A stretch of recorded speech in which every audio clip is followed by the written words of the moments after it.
Яғни сіздер жоспарлау үшін мынау календардың ішінде кіресіңдер ғой, командаларыңыздың өздері тұрады, сіздің командаларыңыз. Қаншама командаларыңыз бар, сол тұрады. Сіз кіресіз календарға.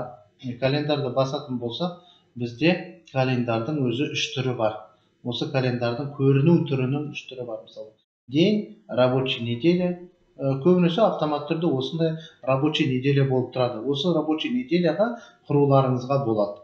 Ал егер мына жерде барлығы сабақтарды жоспарлап тастайтын болса, онда көбейіп кетеді. Сол кезде сізге көрінбейтін болса, неделя басасыздар, день. Сонда сіздер тек қана бір күнді ғана көре аласыздар.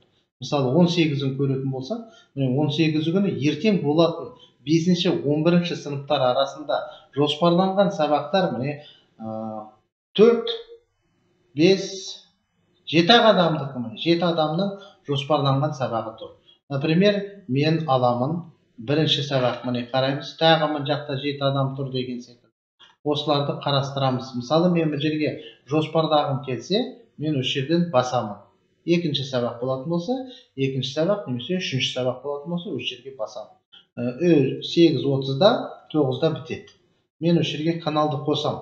Мен мысалы 9-шы Ж сынып деймін, 9-шы Ж сынып десем, міне, көресіздер, уже дайындап қойған, міне сынып жетекші жазып қойып қойыпты. Осыны басамын каналдан, общийді, набираю общий міне. Содан кейін барып мен теманы жазамын. Жерге физика дей саламын, оны тақырып жазбай қойыңдар. Физика пәннің атын жазыңдар және сыныбын жазып қойыңдар. 9-шы Ж сынып. Бітті. Оқушыға да, маған да, мұғалімге де бәріне көріп тұрады. Осыны басатын болсаңыздар, міне, мен бұл жерде уже құрылып атқанын көріп тұрмын. Және құрған кезде, егер бұл қате құрып қойған болса, мен оны удалить етіп тастауыма да болады. Міне, отменить ряд или экземпляр десеңіздер де болады. Оны жойып тастауға болады. Міне, мен құрдым, немесе қате кеттім, изменить. Даже бір аптаға құрып тастасам, осының ішіне кіретін болса, жаңа құрып атқан кезде повторение. Мынаны басамыз, еженедельно десеңіздер, бір аптаға құрып тастайсыздар. Келесі аптада дайын тұрады. Осы уақытта, осы сабағыңыз міне дайын тұр. Міне, екінші сабаққа қойдым. Осы аптада 18 күні мынадан көре алам рабочий неделя деп. Келесі аптаны көремін. Келесі аптада менде тұр ма?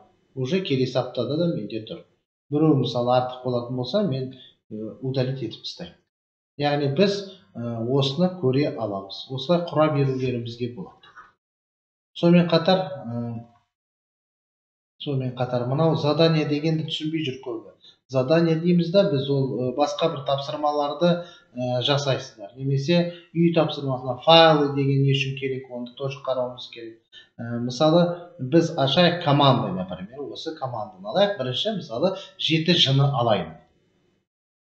Вот осы жерде біз алатын болсақ, командаларда, общийда, мысалы, өте көп жұмыс мұны. Мына өте көп, ағылшын бүкілі барлық осы жерге тастаған ғой. Оны сіздер жеке өз топтарыңызға салуларыңызға болады. Файлдың ішіне. Осының ішіне салсаңыздар да болады. Сонда ол сіздің тобыңызға ғана көрінеді.